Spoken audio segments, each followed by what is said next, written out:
still can't believe that the Dallas Mavericks hand-delivered, gift-wrapped Luka Doncic to the LA Lakers. I still can't say that again, Smalls. What did they do? They gift-wrapped and hand-delivered Luka Doncic, one of the 3 best players in the NBA, to the Los Angeles Lakers. It's wild. I still can't It's believe wild. I mean, think about it. This is just the theme for this year in sports, right? Yeah. I mean, you got the New York Giants gift-wrapping a championship to the Philadelphia Eagles in the form of Saquon Barkley. Oh, yeah. And now you've got the Dallas Mavericks handing a generational talent in Luka Doncic to the Los Angeles Lakers.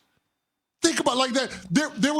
It was a question mark for the Lakers at the start of this season of whether or not this would be LeBron's last year, how much runway does he have left, and who the face of the franchise is going to be moving forward, because few Lakers fans trust the off-injured Anthony Davis.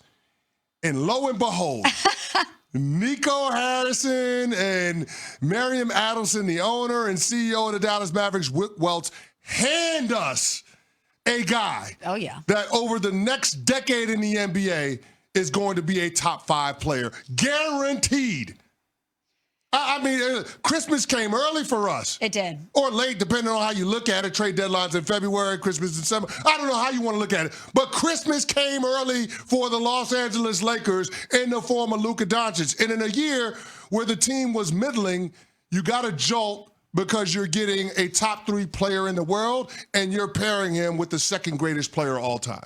And that's a gift that keeps on giving and will continue to give. Oh, my gosh. And I'll never forget where I was, Cece, when I got the push notification from ESPN.com on my phone that the move was made.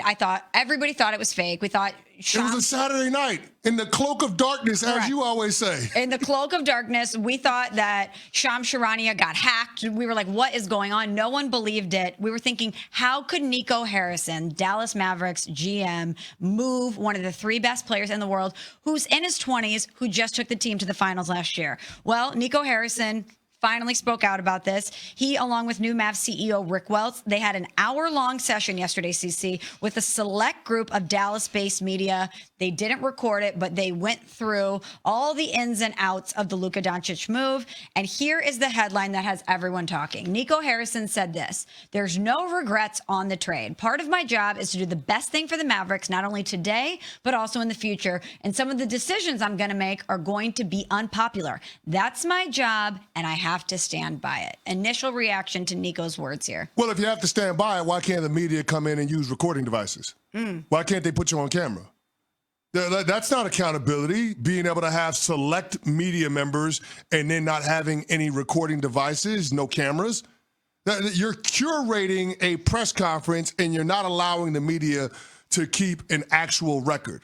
Everything that comes out of it has to be somebody regurgitating it secondhand. It can't be from the horse's mouth. So I hate that statement from Nico Harrison, because this is not him standing by it. This is him hiding in the tunnel, like we saw the visual of when the Lakers just came to Dallas, and him not allowing the fans to see him while you're hearing the fire Nico chants as Luka is lighting up the Mavs and dropping 45 on their head. I hate this from Nico Harrison. The trade was bad enough, but not allowing the media to ask the tough questions, not standing in front of it and owning it in terms of it not working out in the short term, that's not the job of the general manager. That's really disappointing from Nico Harrison. That's not leadership. And let's be clear about one thing. Right now, where the Dallas Mavericks are at, they need leadership. This is a leadership moment. And if you're not going to get it in the way of players that just got there, they need to get it in the way of their executive. They need to get it in the way of their coaching staff. And so far, the former is not holding up his end of the bargain. I've kind of been all over the map when it comes to the way I perceive Nico Harrison and not only the move, but the way he went about this yesterday. So I'm with you on it not being on film, etc. They're in a position right now, the Dallas Mavericks, where they're trying to win back their fan base.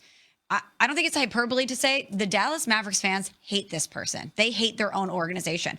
When it was the Lakers versus the Mavericks, that whole place was cheering for the Lakers because they're cheering for Luka Doncic. Yeah. And if your a member of the front office or the ownership group, yes, you own the team and you're employed by the team. You're a steward for this fan base. It's your job to, yes, do the best that you can to assemble a winner, but you're also speaking to your customers. And right now, your customers are very mad at you. And I don't think it's the best way to try to win back favor with them by not being on camera, by not showing your face, and being as accountable as you possibly can be for what is a very major move that will reverberate throughout this organization's history for many years to come. So I was a little surprised by that. But our Tim McMahon, ESPN NBA writer, was on NBA Today, and Cece, he was part of the media that met with Nico Harrison yesterday. Here's what he had to say about what the entire situation was like. Rick Welts, the new CEO of the Mavericks, was also there. He really wanted to discuss potential plans for a new arena in Dallas next decade, but folks just kept going back to peppering Nico with questions about this trade that he made, the Luka Doncic deal. And hey, Nico doubled down, he tripled down, he quadrupled down. I could go on. I ran out of fingers counting how many times that he said defense wins championships. So he's sticking with that. Defense wins championships. Clearly, Nico Harrison is trying to get across that there were things that were happening behind the scenes that we may never be fully privy to. And he felt so convicted that investing in Luka Doncic for the future was not a wise move for this organization. Yeah. He kept reiterating defense wins championships. He's reiterating that he has to do things sometimes that are very tough and unpopular, but that's his job.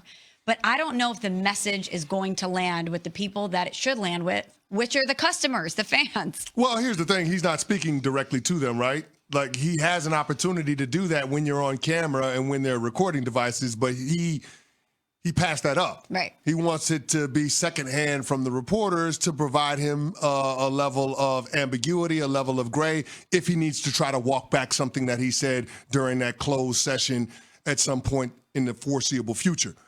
The problem that I have with Nico going about trying to defend this decision is all of the explaining that he's doing. You can't defuse a bomb once it's gone off. It is what it is. Everything that could have gone wrong has gone wrong. It's been Murphy's Law when it comes to the fallout post-Luka Doncic for the Dallas Mavericks. Anthony Davis getting hurt, Kyrie Irving being out with a torn ACL. It's all bad. So you can't sit here and try to defend it and say defense wins championships. Fans want to see winning. Yep. As Tom Brady once infamously said, if you're on the explaining side, you're on the losing side. You're losing right now. So stop trying to defend your position and just acknowledge that it looks bad right now. But my job as the general manager is to get it to the point where the fans can be proud of the product on the court. It's simple. What Nico is doing right now, it lacks leadership, it lacks accountability, it lacks transparency, and it lacks self-awareness. Mm-hmm. You have to read the room. It's all bad for you, and it's all good for the Lakers since Luka showed up. So, I mean, it's so much wrong with that. We're up against it. I know we got to go to a break, but that was absolutely disgusting what the Dallas Mavericks did yesterday. They took a bad situation and found a way to make it worse. Yeah, there's definitely more on this. We're going to discuss more later.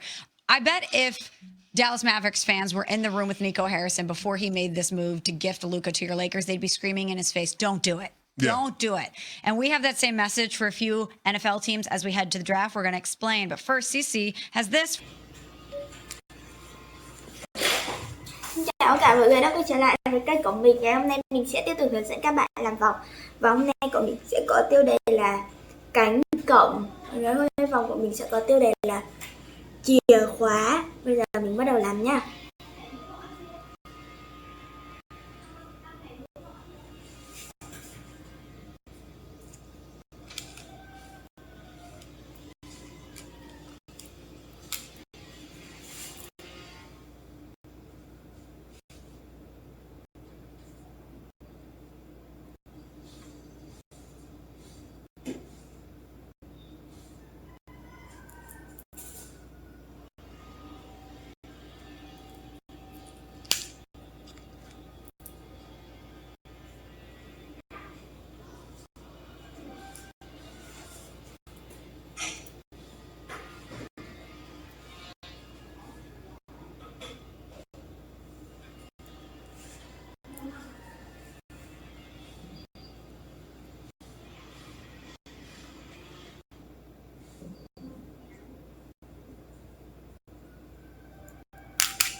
Mọi người đây màu hồng này.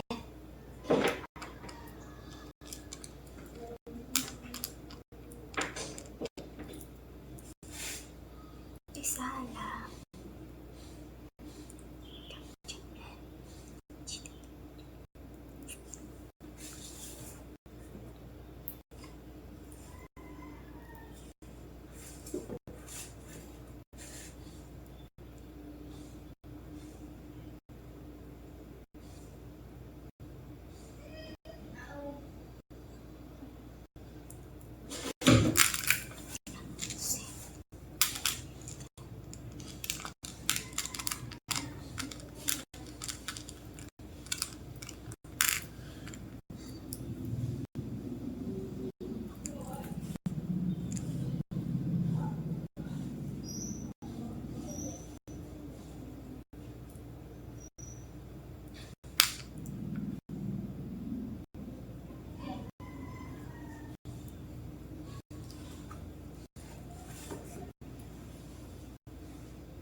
mọi người ơi, mình có 3 màu này. 3 màu này.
Mọi người ơi, đây 4 màu nha.